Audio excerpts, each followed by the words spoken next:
పూరా లోకల్. నమస్తే, welcome to పూరా లోకల్. వేదాలు చదివేసి స్వామీజీ రూపంలో సనాతన ధర్మాన్ని కాపాడుతున్నామని ఈ రోజుల్లో చాలామందే కనిపిస్తున్నారు. కానీ సనాతన ధర్మం కోసం కేసులకు భయపడకుండా, ఎదుటి వాళ్ళ బెదిరింపులకు భయపడకుండా పోరాడే వ్యక్తులు చాలా తక్కువ మందే ఉంటారు. అలాంటి వాళ్ళలో ఒకరు వీరరాఘవరెడ్డి. ప్రస్తుతం ఆయన మన పూరా లోకల్ స్టూడియోలో మనతో పాటే ఉన్నారు. నమస్తే అండి. నమస్కారం స్వామి. ఎలా ఉన్నారు? బాగున్నామండి, నిత్యం ఆనందమే. మిమ్మల్ని చూస్తుంటే మీరు ఏదో తెలియని, అంటే మీ వేషాధారణ చేంజ్ అయింది. కారణం ఏంటి అంటే, ఒకప్పుడు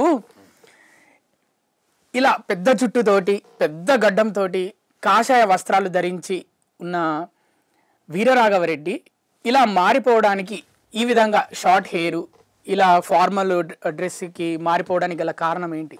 కాషాయం బట్టలు ఎప్పుడు కట్టుకోలేదండి. అక్కడ కాషాయం కండువా ఉంది అక్కడ. అవును. తర్వాత లాంగ్ హెయిర్, లాంగ్ జుట్టు అనేది మొన్న కనకదుర్గమ్మ కొండకెళ్ళి మొత్తం ఇచ్చేసేవాడిని, గుండు చేయించుకున్నాను. ఇంచుమించు 3 months కూడా అవదేమో అంతే. కాబట్టి ఇప్పుడు మళ్ళీ పెరుగుతుందండి అంతే. అంటే ఏమనుకుంటారు అంటే, అందరూ ప్రజలు ఏమనుకుంటారు అంటే, ఇక ఈ సనాతన ధర్మం, రామరాజ్యం ఇవన్నీ వదిలేసిండేమో, వ్యాపారం ఏమైనా చేసుకుంటుండేమో, జాబ్ చేసుకుంటుండేమో, ఇవన్నీ నాకెందుకు, కేసులు అవుతున్నాయి, బెదిరింపులు వస్తున్నాయి, బెదిరింపు కాల్స్ వస్తున్నాయి అని ఈ విధంగా మారిపోయాడేమో అని సామాన్య ప్రజలు అనుకుంటున్నారు. కేసులు 2014 నుంచి నా మీద కేసులు అవుతానే ఉన్నాయండి. కేసులు, ఆ కేసులు భయంకరమైన కేసులు పెడతానే ఉన్నారండి. అది సహజమే. అది లేదండి, రామరాజ్యం అంటే 2014 నుంచి మీకు ఎందుకు పెట్టారు మీ మీద కేసులు? అంటే సహజంగానే అండి. ముందు రామరాజ్యం అనే పదాన్ని తీసుకుంటే అక్కడ సమాధానం వచ్చేస్తుందండి. రామరాజ్యం అనగానే, లేకపోతే ఇందాక మనం సనాతన ధర్మం అలాంటి పదాలు అయితే తమరు ఉపయోగించారు కదా, అసలు ధర్మం అంటేనే రామో విగ్రహవాన్ ధర్మ. ధర్మం పోత పోస్తే రాముడట. ఆ రాముడిని అలా ఎందుకు కీర్తిచ్చారటండి రాముడిని అంటే, ఆ రాముడు చేసిన ఘనకార్యం ఏమిటండి అంటే దుష్ట శిక్షణ శిష్ట రక్షణ. ఆ దుష్ట శిక్షణ శిష్ట రక్షణ ఇప్పుడు జరుగుతుందా ఈ కాలంలో అంటే, దుష్ట శిక్షణ శిష్ట రక్షణ మేం చేస్తామని న్యాయస్థానాల్లో, పోలీస్ స్టేషన్లు బాధ్యత తీసుకున్నాయండి. ఇప్పుడు ఆ న్యాయస్థానాల్లో, పోలీస్ స్టేషన్లు ఏం చేస్తున్నాయంటే, మీ భూమినో లేకపోతే మీ ఇంటినో లేకపోతే నేను కబ్జా చేసి మీ మీద తప్పుడు కేసు వేస్తే, నా దగ్గర ఉన్న డాక్యుమెంట్స్ తప్పుడువి, మీ దగ్గర ఉన్నాయి ఒరిజినల్ అని మీరు నిరూపించుకోవడం కోసం మీకు 40 ఏళ్ళు 50 ఏళ్ళు సమయం పడుతుందండి. ఇది సహజంగా జరిగేది. అట్లానే మర్డర్ చేసినా, మానభంగం చేసినా, చేసిన వాళ్ళు కానీ బాగా ఉన్నతమైన స్థానాల్లో ఉన్న, అధికారం ఉన్న, డబ్బు ఉన్న, కనీసం FIR కూడా ఫైల్ అవ్వదండి. అయినా శిక్ష పడదు. శిక్ష పడినా తూతూ మంత్రంగా బయటకు తప్పించి తిరుగుతుంటారండి. పేదల మీద మాత్రమే చట్టాలు బలంగా పనిచేస్తున్నాయి, ధనవంతుల మీద ఎలాగా పనిచేయవు.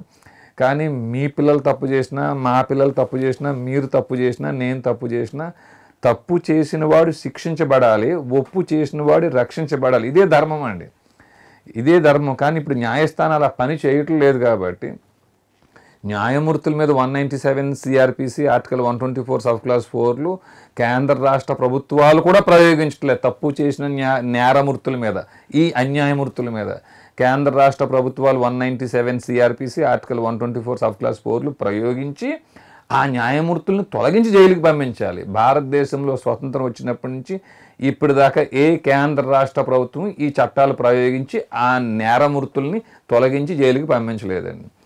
దీనికోసం ప్రత్యేకంగా ఒక వ్యవస్థతో, సైన్యంతో ఏర్పడిందే రామరాజ్యం అండి. దీన్ని 2014 నుంచి కూడా మేము ఆ పోరాటం చేస్తున్నాం. కాబట్టి మీరు మమ్మల్ని ప్రశ్నిస్తారా మీరు అని చెప్పేసి తప్పుడు కేసులు పెడతారు వాళ్ళు. రామరాజ్యం అంటున్నారు, దుష్ట శిక్షణ శిష్ట రక్షణ అంటున్నారు. తమిళనాడులో రీసెంట్గా విజయదశమికి అందరూ రావణుని కాలుస్తే వాళ్ళు రాముని బొమ్మను కాల్చారు. దాని మీద మీరు ఎందుకు రియాక్ట్ కాలే? తమిళనాడులో రాముని బొమ్మను కాల్చారు. నేను రియాక్ట్ అయ్యాను లేదో మీరు చూసారా? నేను రియాక్ట్ అయ్యాను లేదో మీరు చూసారా? అంటే నేను రియాక్ట్ అయ్యింది మీ పూరా లోకల్ టీవీ దాకా, మీ దాకా చేరింది లేదో మీకు తెలియదు కదా. అంటే ఏ విధంగా రియాక్ట్ అయ్యారు అంటే, రామరాజ్య స్థాపనలో అంతర్భాగంగానే ఎవరు తప్పు చేసినా శిక్షించాల్సిందేమో న్యాయస్థానాలకి మన బాధ్యత ఇచ్చినప్పుడు, వారు సక్రమంగా ఆ పని చేయటం మొదలు పెడితే ముందు మనకు పని ఉండదు కదా. వారి పని వారు చెయ్యకపోవడం వల్ల ఇదంతా జరుగుతుందండి.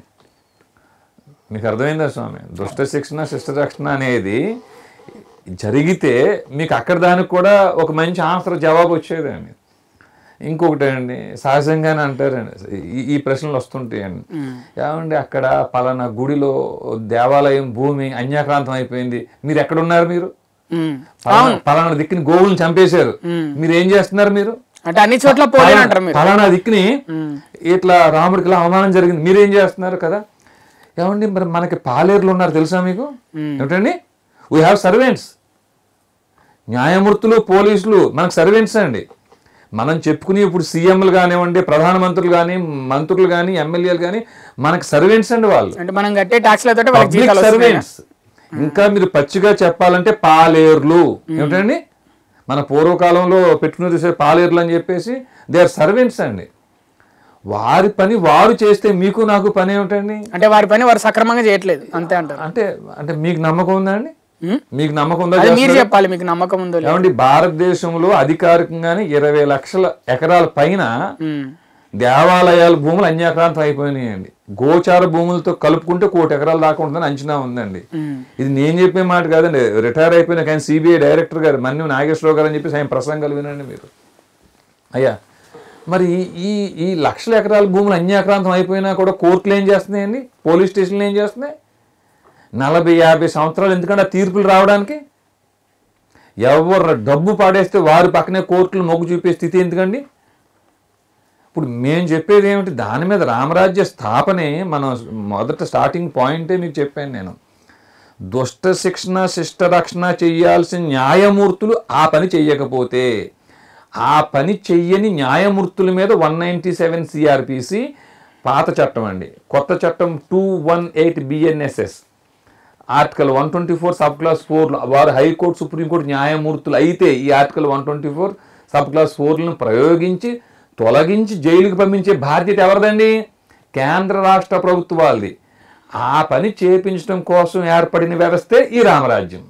కానీ రామరాజ్యాన్ని మీరు మరి ఇప్పుడు ఎందుకు ఆ టైంలో 25 మందితోటి అలా వేషధారణ ఏదైతే ఉందో నల్ల దుస్తులు ధరించి, అంటే కొంతమంది ఏంటి ఇది నక్సలైట్ రూపకంగా ఉంది, నక్సలైట్లు ఒకప్పుడు ఇలాంటి బట్టలే ధరించే వాళ్ళు కదా, అలాంటి బట్టలు ఎందుకు ధరించారు అని చాలామంది, రామరాజ్యం అంటే అందరూ కాషాయ వస్త్రాలు ఎక్స్పెక్ట్ చేస్తారు, కానీ మీరు అంటే నల్ల దుస్తులు ధరించేసరికి చాలా మంది అంటే అక్కడే పూర్తి వ్యతిరేకత మీకు వచ్చింది అని అంటారు. వ్యతిరేకత అయినా నష్టమైనా మీరు అసలు మనం ఏమనుకున్నా రామరాజ్యం అంటే ఒకటి పాలక వ్యవస్థ, 2 సైనిక వ్యవస్థ అండి.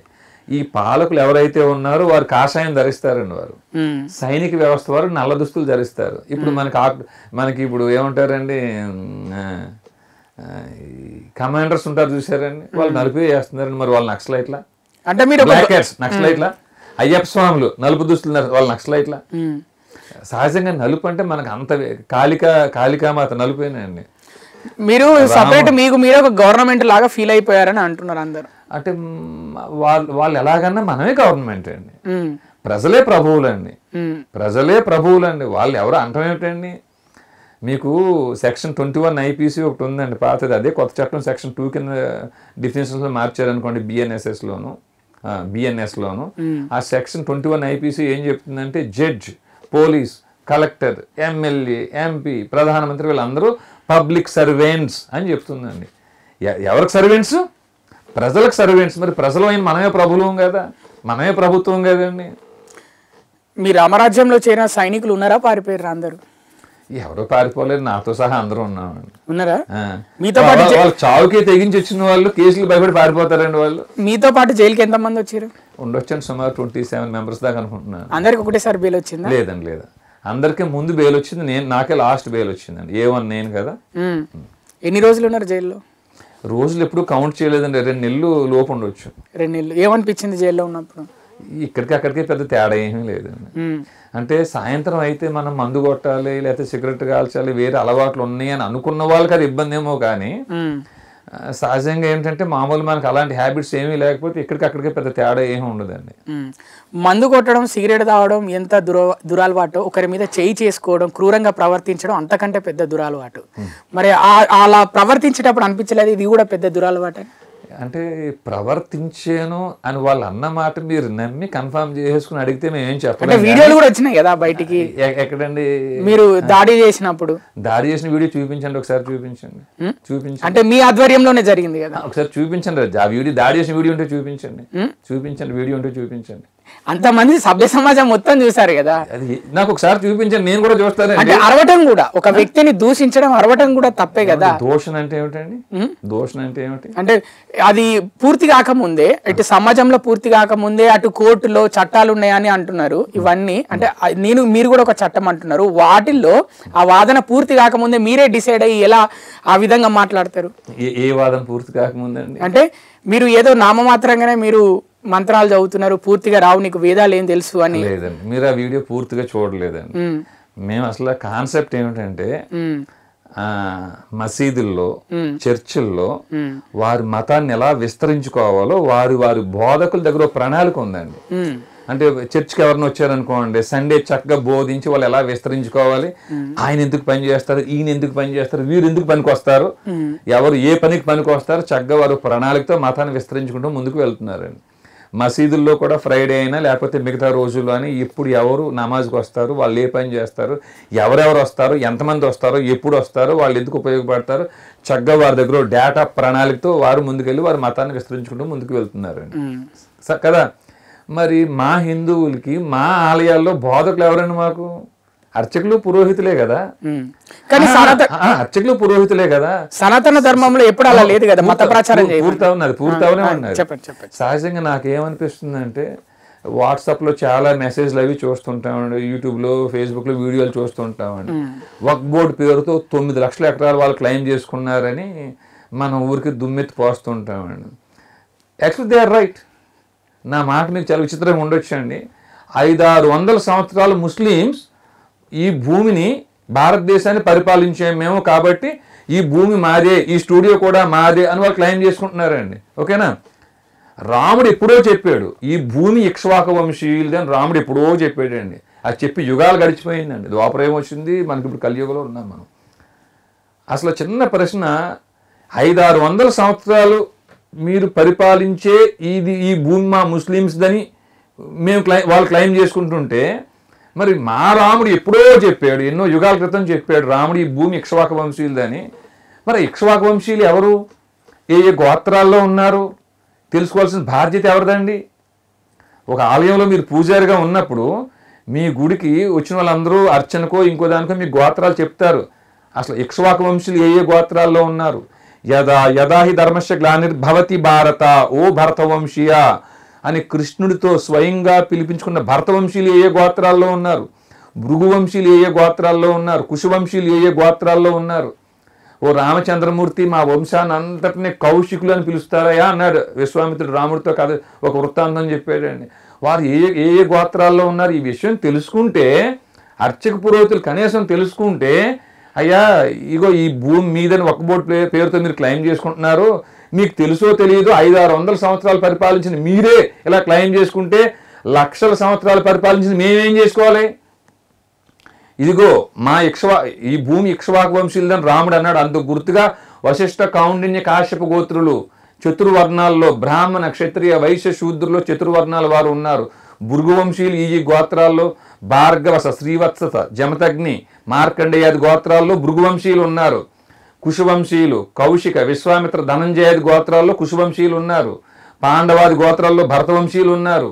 ఈ భూమి మాది అన్నానికి ఇక మా గోత్రికులు సాక్ష్యం, ఈ క్షేత్రాలు సాక్ష్యం అని చెప్పడం కోసమైనా మీరు కనీస పరిజ్ఞానాన్ని మీరు పెంచుకోకపోతే ఎట్లా? మీరు అన్న విషయం మీదే కనీసం ఆ రోజు ఆ సందర్భం వచ్చినప్పుడు ఆయన్ని ప్రశ్నించామండి. అది అప్పటికే ఆయన చెప్పేదో ఏదో చెప్తే ఉపోద్ఘాతం చెప్తే విన్నామండి, ఆయన చెప్తే విన్నాము. మరి కోర్టులో వాదనలు జరిగినప్పుడు మీ మీద అంటే తీర్పు వచ్చేటప్పుడు, శిక్ష పడేటప్పుడు మీరు చెప్పలేదా ఇదే మాట అక్కడ? అంటే మీకు అవగాహన లేక ఈ ప్రశ్న వేశారు. శిక్ష మాకు ఇంకా పడలేదండి. ఏమిటండి, మాకు ఇంకా శిక్ష పడలేదు. రిమాండ్ లో కొన్ని రోజులు అవుతున్నారు కదా. ఇప్పుడు నేనే ఏమిటండి ఒక 5 లక్షలు 10 లక్షలు లంచం ఇవ్వగలిగితే, ఇక్కడ దగ్గరలో పోలీస్ స్టేషన్ లో తీసుకెళ్లి మీ మీద తప్పుడు కేసు పెట్టేస్తే, ఆ పోలీసులు ఈ 5 లక్షలు 10 లక్షలు కకృతిపడి మిమ్మల్ని కూడా రిమాండ్కి తీసుకెళ్తారండి. ఈ న్యాయమూర్తి ఏం చేస్తారు?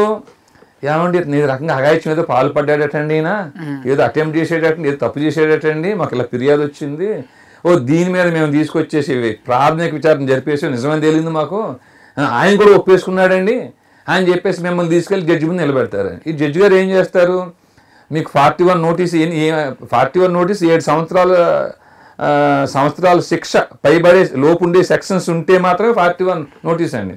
ఈ 7 సంవత్సరాలు దాటిందనుకోండి మీకు 41 నోటీస్ అక్కర్లేదు. ఓకే, మిమ్మల్ని ఎప్పుడు రిమాండ్ చేశారు, ఎప్పుడు అరెస్ట్ చేశారు, మీ ఇంట్లో ఇంటిమేట్ చేశారా, మీ లాయర్కి చెప్పారా, మీరు మీకు కాపీలు ఇచ్చారు, రిమాండ్ రిపోర్ట్ కాపీలు ఇచ్చారు, ఇంతే అండి వాళ్ళు మ్యాండేటరీ, ఇంతేనండి వాళ్ళకి. సో అట్లాంటప్పుడు వాళ్ళు రిమాండ్ అని అంటారండి వాళ్ళు. మీకు అర్థమైందండి? ఇప్పుడు చంద్రబాబు నాయుడు గారు తీసుకెళ్ళి అరెస్ట్ చేసినప్పుడు ఆయన లోతురాన్ని తీసుకొచ్చారండి, రోజు ₹1,00,00,000 అటెండ్ అయింది. అంటే నేను విన్నా, నిజామాబాద్ మనకే తెలియదు. ఆయన పరివారం కూడా 15,000 మంది జూనియర్స్ ఉంటారంట ఆయనకి. ఆ రోజు 2 కోట్లు 3 కోట్లు ఖర్చు అయ్యేటండి. ఆయన 53 రోజులు ఆయన పాపం రోజు తిరుగుతున్నాడు. లోద్రా వచ్చి ఆయన ఢిల్లీ నుంచి వచ్చి ఆయన అంటే not only that, even Jaganmohan Reddy రాష్ట్ర అయినప్పుడు ఆయన లాయర్లు కోట్లు ఖర్చు పెట్టిన లాయర్లు ఆయనకే ఉన్నారండి. ఆయన 16 నెలలు ఉండక తప్పలేదు. ఎంత ఖర్చు అయింది? నాకు ఏ ఖర్చు ఏం అవ్వలేదండి. మాకు లాయర్ అడ్వకేట్ శంకర్ నరేష్ అని చెప్పేసి ఉన్నారండి. ఆయన హైకోర్టులో వేసారు. ఆయన హైకోర్టులో వేస్తే రాకపోతే మళ్ళీ కింద లోయర్ కోర్టులో వేసారు. ఆయన అయితే ₹1 ఫీజు తీసుకోలేదండి. ఇంకా మా మిగతా ఎవరైతే ఉన్నారో సిద్ధీశ్వర్ గౌడ్, బందయ్య గారు అని చెప్పేసి వీళ్ళిద్దరు అడ్వకేట్స్ మా మిగతా అక్యూజ్లకు వేసారండి. వాళ్ళు ఏదో ఫీజు నామమాత్రం ఫీజు తీసుకుని ఏదైతే షూరిటీ బాండ్స్ని సబ్మిట్ చేస్తూ తీసుకుని వెళ్ళారండి వాళ్ళు. ఇప్పుడు సంతకం పెట్టడానికి వెళ్తుంటారా అప్పుడప్పుడు కోర్టుకి? సంతకం ఉండదండి, అటెండెన్సే ఉంటుందండి. చార్జ్ షీట్ వేసిన తర్వాత ట్రయల్ స్టార్ట్ అవుతుందండి. ట్రయల్ స్టార్ట్ అయిన తర్వాత మేము నేరం చేసామని ఎవరైతే కంప్లైంట్ ఇచ్చారో డిఫాక్టివ్ కంప్లైంట్ అంటే లిస్టెడ్ విట్నెస్ 1 దగ్గర నుంచి చార్జ్ షీట్ ఫైల్ చేసిన వ్యక్తి దాకా ఆ బోన్లోకి రావాలండి. అక్కడ శీల పరీక్ష ఎదుర్కోవాల్సి వస్తుందండి వాళ్ళే. అక్కడ మొదట వాళ్ళే, తర్వాత మీరు. మాకు కాదండి, మాకు వాళ్ళకే శీల పరీక్ష అండి అక్కడ. మీ ఇంట్లో వాళ్ళ ఫీలింగ్ ఏంటి అప్పుడు ఆ విధంగా అరెస్ట్ అయ్యి? ఇంట్లో వాళ్ళ ఫీలింగ్ వాళ్ళని అడగాలండి, మరి నాకు తెలియదు. ఇంట్లో వాళ్ళ ఫీలింగ్ తెలియదు. నాకైతే చక్కగా అన్నం పెడుతున్నారు నాకు. అప్పుడు అంటే వాళ్ళు ఏం బాధపడలేదా? ఎప్పటిలానే ఉన్నారా? లేదండి, వాళ్ళు అయితే ధైర్యం గట్టిగానే ఉన్నారండి. వాళ్ళు ధైర్యంగానే ఉన్నారు. వాళ్ళు అంటే చెప్పేశారా ముందే నేను ఈ విధంగా వెళ్ళబోతున్నా ప్రజల్లోకి, జనాల్లోకి? అట్లా కాదండి. సహజంగా ఏంటంటే కొంచెం మనకి మినిమం అవగాహన ఉన్నప్పుడు ఈ ప్రాణాల మీద ఎక్కువ తీపి ఉండి, ఈ శరీర సుఖాల మీద ఎక్కువ కోరికలు అట్లా ఉండి వాటిని ఎంచుకుని కోరుకున్నప్పుడు మాత్రం ఆ దిశగా మనకి ఏమైనా ఇబ్బంది జరుగుతుందా అనేది రావచ్చు అండి. నా భార్య వరకు అయితే మాత్రం తనతో కిలో బంగారం తినేసానండి నేను. కిలో బంగారం తినేసాను నేను. అట్లాంటప్పుడే తనకు ఆ బంగారం మీద కోరికలేదు. ఒకసారి అన్నాను నేను, లక్ష్మి మరి నీది కిలో బంగారం తీసేసుకున్నాను నేను, మరి ఇంచుమించు కిలో ఉంటుందండి, ఎగ్జాక్ట్ పూసి కాదనుకోండి. అంటే రామరాజ్య స్థాపన కోసం ఆమె బంగారాన్ని వాడుకున్నాను. నేనే తినేసాను, నాకే తిండి ఎక్కువ తినేసాను నేనే. అంటే ఎట్లా, ఏ విధంగా? తర్వాత డిస్కషన్ అండి అది. లక్ష్మి మరి నీ బంగారం అంతా నేను తీసుకున్నాను కదా, మరి నీకేమి నా మీద కోపం లేదని అడిగాను నేను. ఎందుకంటే ఇప్పుడే హాయిగా ఉందండి, బంగారు ఇంట్లో ఉన్నప్పుడు అయితే మాత్రం ఆ తాళం వేసుకోవటం నానాపాట్లు బాధలు ఉండే, హాయిగా ఉందండి. ఇంటికి తాళం వేసుకోకుండా వెళ్ళిపోయిన ఇబ్బంది లేదని అనే పదం వాడిదండి నా భార్య. దానికి ఎప్పుడు నాకు ఈ చీరలు కావాలి, ఈ బిల్డింగ్ కావాలని కోరికలు ఆవిడకి ఏమీ లేవండి. సో కాబట్టి సహజంగానే ఒక వైరాగ్య స్థితిలో ఆవిడ ఉన్నారని నాకు అనిపిస్తుంది అంతే. మీరు మరొక నిత్యానంద స్వామి అని అంటున్నారు, వాళ్ళకి ఏం చెప్తారు అనే వాళ్ళకి? అంటే నిత్యం ఆనందంతో ఉంటానండి, నిత్యం ఆనందంగా. అంటే ఆ నిత్యానంద అలా రాసలీలలు చేశాడు, సపరేట్ ఒక రాజ్యాన్ని ఏర్పరచుకున్నాడు. ఇతను రాముడి పేరుతోటి రామరాజ్యాన్ని స్థాపించాలనుకొని ఇతను కూడా ఒక రాజ్యాన్ని ఏర్పరచుకోవాలని ఆలోచిస్తున్నాడు. అందుకే ఇతను కూడా ఒక నిత్యానంద స్వామి లాంటి వాడే అని అంటున్నాడు. అనుకోనేమండి, సంతోషం. యద్భావం తద్భవతి ఏంటండి. అంటే దానిపైన మీకు ఎలాంటి ఏముందండి, నిత్యం ఆనందంగానే ఉంటామండి. మీరు రాగానే బ్రేక్ఫాస్ట్ అయిందని అడిగారు. చాలా కాస్ట్లీయెస్ట్ బ్రేక్ఫాస్ట్ అండి మాది. ససని పని సమ మరి సమమ పమ పమ మరి సమరి సని పమ సని సని సని పరి సని పని పమ ని పమరి పమరి పప సని పమరి సారి గమ. వీరరాఘవరెడ్డి సినిమాల్లో పాటలు పాడడానికి ఎందుకు ట్రై చేయలేదు? ఇంత బ్రహ్మాండమైన గొంతు ఉంది, అంటే మంచి, అంటే చాలా క్లిష్టమైన కష్టమైన పదాలు మీరు చాలా అవలీలగా పలుకుతున్నారు. ఎందుకు మరి అటు ఆ లైన్కి వెళ్ళలేదు? ఎందుకు ఆసక్తి రెండూ లేవండి. ఆ సినిమాల్లో పాటలు పాడే శక్తి ఆసక్తి రెండూ లేవు. టాలెంట్కి ఏ ఇండస్ట్రీ అయినా వెల్కమ్ చెప్తుంది. అది సినిమాలనే కాదు, చాలా ఇండస్ట్రీస్ ఉన్నాయి. అంటే బయట అది ఏ విధమైన టాలెంట్ అని ఉండండి, అది ప్రజలకు వాళ్ళని ఆనందింపజేసేది, రంజింపజేసేది ఏదైనా మీలో ఉంది నిజంగా. అంటే మీ గొంతు బాగుంది, మీరు బాగా వాడుతున్నారు. కృతజ్ఞతలండి. అంటే అవకాశం వస్తే వెళ్తారా? లేదండి, అసలు ఇంట్రెస్ట్ లేదండి. పాడాలన్న ఆసక్తి కొంచెం కూడా లేదండి. దేనికోసం ఈ పాడాలనుకుంటున్నాను మరి? ఏమండి ఇప్పుడు ఈ విధంగా చెప్తున్నారు కదా. నేను గొప్పగా పాడే అంత సింగర్ని కాదండి. అంత పెద్ద గొప్ప పాటలు పాడేసి అంత ఏమంటారండి, అంత టాలెంట్ ఉండి అంత మరి ఎందుకు ఇప్పుడు ఈ విధంగా పాడుతున్నారు? ఎందుకు ఈ శ్లోకాలు ఇవన్నీ చెప్తున్నారు? లేదండి, ఇది నా తృప్తి కోసం అండి. ఏంటండి, మనం ఏమైతే భాష మాట్లాడుతున్నా ఈ భాషకు మూలమైన ఈ సశబ్దం అనేది ఆనందాన్ని ఇస్తుందండి. ఆ నిత్యం ఆనందాన్ని ఇస్తుంది.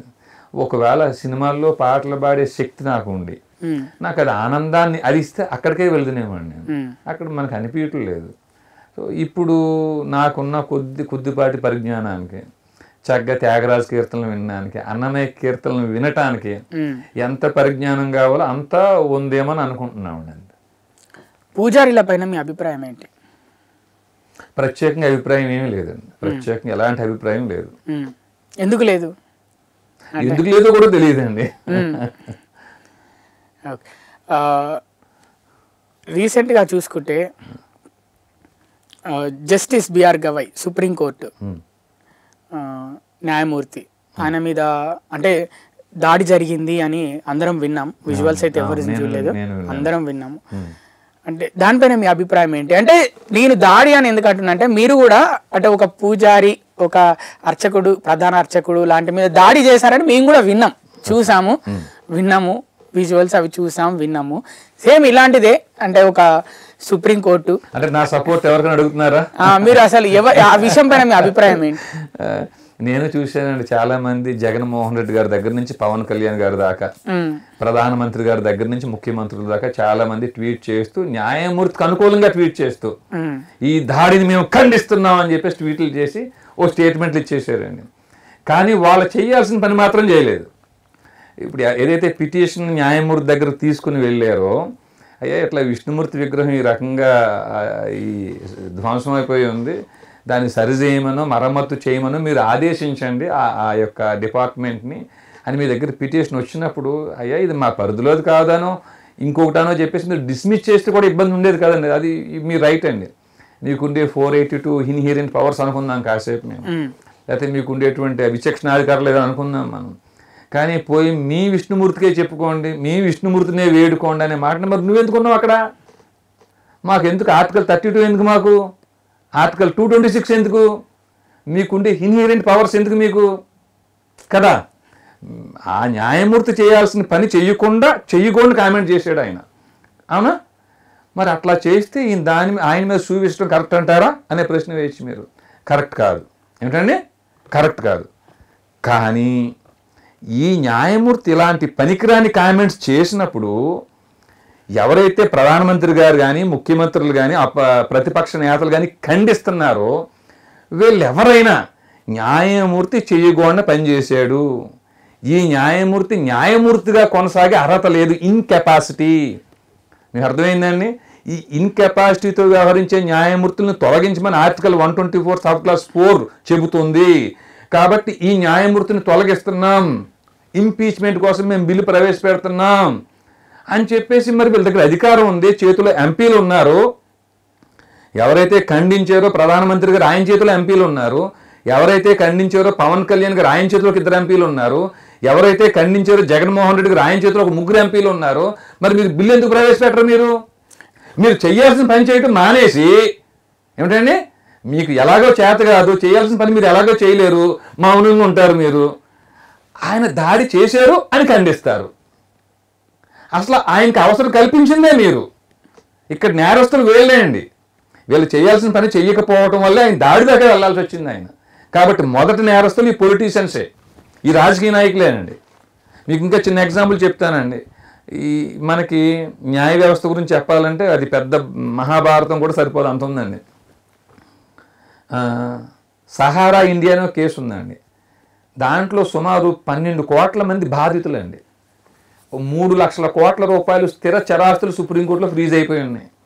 ఈ కేసు 13 సంవత్సరాల నుంచి సుప్రీంకోర్టులో పెండింగ్ ఉందండి. ఇంచుమించు ఒక 5-6 నెలలు సంవత్సరం అవుతుందని నిర్మలా సీతారామన్ గారు పార్లమెంట్లో మాట్లాడుతూ ఈ కేసు సుప్రీంకోర్టులో పెండింగ్ ఉంటే మేమేం చేస్తాం, మేమేం చేయలేం కదా అందండి ఆవిడ. ఏమండి 12-13 సంవత్సరాల నుంచి ఆ 12 కోట్ల మందికి న్యాయం చేయలేని ఆ న్యాయమూర్తులు ఇన్కెపాసిటీ కదా, వారిని తొలగించమని కదా మీకు ఆర్టికల్ 124 సబ్ క్లాస్ 4 ప్రకారం భారత రాజ్యాంగం మీకు అధికారం ఇచ్చింది పార్లమెంట్కి. మీరు పార్లమెంట్లో ఆ పని చేయటం మానేసి మేమేం చేస్తాం సుప్రీంకోర్టులో పెండింగ్ ఉందంటే అసలు ఎవరు చెప్పాలండి? ఈ అడిగే వ్యవస్థ కూడా లేదండి. ఈ మీడియా ఛానల్ ఇన్ని చర్చలు జరుగుతాయి కదా, ఇదేంటి పార్లమెంట్ అలా మాట్లాడారు ఆవిడ? ఆర్టికల్ 124 సబ్ క్లాస్ 4 ప్రయోగించి ముందు ఇన్ని సంవత్సరాల నుంచి కాలయాపన చేస్తున్న న్యాయమూర్తులను తొలగించండి అని అడిగే వ్యవస్థ కానీ విశ్లేషణ కానీ జరగట్లేదండి. మీరు కోర్టుల గురించి అలాగే చట్టాల గురించి బాగా మాట్లాడుతున్నారు, అంటే అందరికీ తెలుస్తుంది, చూసే వాళ్ళకి వినే వాళ్ళకి. ఇప్పుడు బీసీ రిజర్వేషన్ అనేది ఒకటి నడుస్తుంది, ట్రెండింగ్ టాపిక్ తెలంగాణలో. దానిపైన మీ అభిప్రాయం ఏంటి? అసలు రిజర్వేషన్ మొత్తం వద్దంటానండి నేను. అది ఇంకా 75 సంవత్సరాలు అవుతుందండి, స్వతంత్రం వచ్చి 78 ఏళ్ళు అవుతుందండి, ఇంకా మన రిజర్వేషన్లు ఎందుకండి? ఇంకా మనకి రిజర్వేషన్లు ఎందుకు ఇంకా కంటిన్యూ చేస్తున్నారు అనిపిస్తుంది? రాజకీయ నాయకుల యొక్క స్వార్థం కోసం అండి. మిమ్మల్ని పుజ్జగించాలి, మీ కులాన్ని పుజ్జగించాలి, మీ కులాన్ని పుజ్జగించాలి, మీకు ఇది ఇస్తా, మీకు ఇది ఇస్తా, మీకు ఇది ఇస్తా, నేను అధికారంలో ఉండాలి. ఏమంటే నేను మళ్ళీ చెప్తున్నానండి, వాడు ఓసీయా, బీసీ, ఎస్టీ, ఎస్సీ కాదండి. ఎవరు పేదవాడైనా, ఎవరు ఆర్థికంగా వెనకబాటు ఉన్నా, ఎవరు సామాజికంగా అలాంటి రుగ్మతలతో ఇంకా ఇబ్బంది పడుతున్నా వారి కోసం సహాయం చేయండి. ఇప్పుడు అతను ఓసీ, బీసీ, ఎస్టీ, ఎస్సీ ఎవరైనా వచ్చండి. ట్రీట్మెంట్ కూడా ఓసీకి ఒకలాగా, బీసీకి ఒకలాగా, ఎస్సీకి ఎస్టీకి ఒకలాగా జరుగుతుందా? అంటే కొంతవరకు ఇంకా ఇప్పుడు కూడా సమాజంలో 75-78 సంవత్సరాల స్వతంత్రం వచ్చిన తర్వాత కూడా అట్లాంటి రుగ్మతలు ఇంకా అక్కడక్కడ ఉన్నాయండి. దాంట్లో మనం ఏమీ కాదని ఏమి అనలేము, పూర్తిగా పోయిన అనలేమండి. సో దానికి కారణం అయితే మాత్రం మన వ్యవస్థేనండి. ఇప్పుడు ఉన్నత వర్గాలు అలాగే బడుగు బలహీన వర్గాలు అనేటివి ఉన్నాయి మనకి. బడుగు బలహీన వర్గాలలో కూడా డబ్బున్న వాళ్ళు ఉన్నారు, ఉన్నత వర్గాల్లో కూడా పేదవాళ్ళు ఉన్నారు. వాళ్ళ పరిస్థితి ఏంటి అంటే ఇక్కడ డబ్బున అదే చెప్తున్నాను స్వామి. ఇప్పుడు ఓసీలైనా, బీసీలైనా, ఎస్టీలైనా ఎవరు ఆర్థికంగా వెనకబడి ఉన్నారు వారికి ఆ సహాయం చేయండి. చదువులోనూ లేకపోతే వైద్యంలోనూ ఇంక ఉపాధిలోనూ సహాయం చేయండి. ఇంక రెండోది ఎవరైనా అట్లా కుల వివక్షతో ఇంకా వాళ్ళు ఏమైనా దూషించేటట్టు అట్లా జరుగుతుందంటే ఆ చట్టాలు కఠినంగా అమలు చేయండి. ఏదో నామమాత్రం మీ మీద కక్ష వాళ్ళ మీద కక్ష తీర్చుకోవడం కోసం ఆ చట్టాలను ప్రయోగించకుండా నిజంగా అలాంటి దోషాలను జరిగితే పూర్తి స్థాయిలో అమలు చేయమని కోరుకుందాం మనం. అది ఇంకోటి చెప్తాను మళ్ళీ, సహజంగానే ఈ ఎస్సీ, ఎస్టీ, బీసీ, ఓసీలు అనేవి మనకి రాజ్యాంగం వచ్చిన తర్వాత వచ్చినాయి. మనకి ఇన్ని లేవండి. మనకి చతుర్వర్ణాలు ఉన్నాయి అంతే. మనకి బ్రాహ్మణ, క్షత్రియ, వైశ్య, శూద్ర 4 వర్ణాలండి. ఇప్పుడు వాటిని బీసీలు చేసి బీసీల్లో 100 పైన ఉపకులాలు అంటున్నామండి. ఎస్సీ, ఎస్టీలు చేసి దాంట్లో ఒక 10-20 ఉపకులాలు అంటున్నామండి. ఓసీలు అని చెప్పేసి దాంట్లో ఎన్నో ఉపకులాలు కులాలు అని చెప్పి అంటున్నామండి. ఇన్ని ఇంకా మనం పెంచుకున్నాం కదా. అసలు బ్రాహ్మణ, క్షత్రియ, వైశ్య, శూద్ర 4 వర్ణాలు ప్రశాంతంగా ఉండేదండి. అయితే ఈ అర్థం వేరేనండి. బ్రాహ్మణులు అంటే ఎవరు? శము, ధమ, తప, శౌచం, క్షాంతిర్జావమేవచ జ్ఞానం, విజ్ఞానం, ఆస్తిక్యం, బ్రహ్మకర్మ స్వభావజం. ఈ లక్షణాలు మీలో ఉంటేనే మీరు బ్రాహ్మణులు. బ్రాహ్మణులు వర్ణంలో పుడితే మీరు బ్రాహ్మణులు కాదండి. ఈ భగవద్గీతలో చెప్పబడిన ఈ 18వ అధ్యాయంలో 42వ శ్లోకంలో చెప్పబడిన ఈ లక్షణాలు అన్నీ మీకుంటే మీరు బ్రాహ్మణులు. శౌర్యం, తేజో, ధృతృదాక్ష్యం, యుద్ధే, చాప్య పలాయనం, దానమీశ్వర భావచ, క్షాత్రం, కర్మ స్వభావజం. ఈ లక్షణాలు మీకుంటే మీరు క్షత్రియులు. మీరు ఏ వర్ణంలో ఏ కులంలో జన్మించిన. కృషి, గోరక్ష, వాణిజ్యం, వైశ్యకర్మ స్వభావజం. ఈ లక్షణాలు ఎవరికుంటే వారు వైశ్యులు. పరిచర్యాత్మకం కర్మ శూద్రస్యాపి స్వభావజం. ఇది ఎవరుంటే వారు శూద్రులు. అయ్యా సహజంగా అంటున్నాం కానండి, మనం ఊరికే దుమ్మెత్తిపోయాలని అంటున్నాం కానీ, కుల వివక్ష అని చెప్పి అంటున్నాం కానీ, సహజంగా అది చేసే పనిని బట్టి ఆ మర్యాద ఉండిపోయిందండి అంతే. ఇప్పుడు సుప్రీంకోర్టు ప్రధాన న్యాయమూర్తికి ఆయన దగ్గర పనిచేసేటువంటి అటెండెంట్ ఒకే శాలరీ ఉంటుందండి? ఒకే మర్యాద ఉంటుందా? కలెక్టర్కి ఆయన డ్రైవర్కి ఒకే ప్రోటోకాల్ గౌరవం ఉంటుందండి? అది ఎప్పటి నుంచో వస్తుంది కదా. అంటే అనాది కాలం నుంచి రాజులు, మంత్రులు, తర్వాత సైనికులు. అంటే పోన్లేండి, ఆ వ్యవస్థ ఏమో మంచిది కాదు, అదంతా హైందవం అని చెప్పేసి ఏదో ముద్ర వేసి బురద వేసేసామండి. పోనీ ఇప్పుడు రాజ్యాంగం ప్రకారంగా ఏర్పాటు చేసుకున్న వ్యవస్థలో అయినా ఆ కలెక్టర్కి, ఆయన బంట్రోత్కి, ఆయన డ్రైవర్కి, ముగ్గురికి సమానమైన ప్రోటోకాల్ గౌరవం ఉంటుందంటారా? సమానమైన వేతనం ఉందా?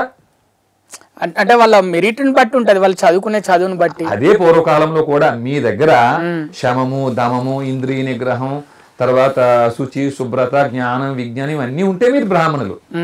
శౌర్యం, తేజస్సు, దృఢనిశ్చయం, ఇంద్రియ నిగ్రహం, యుద్ధంలో వెనకడికి వేయకపోవటం, నాయకత్వ లక్షణాలు, దాన గుణం ఇవన్నీ ఉంటే మీరు క్షత్రియులు.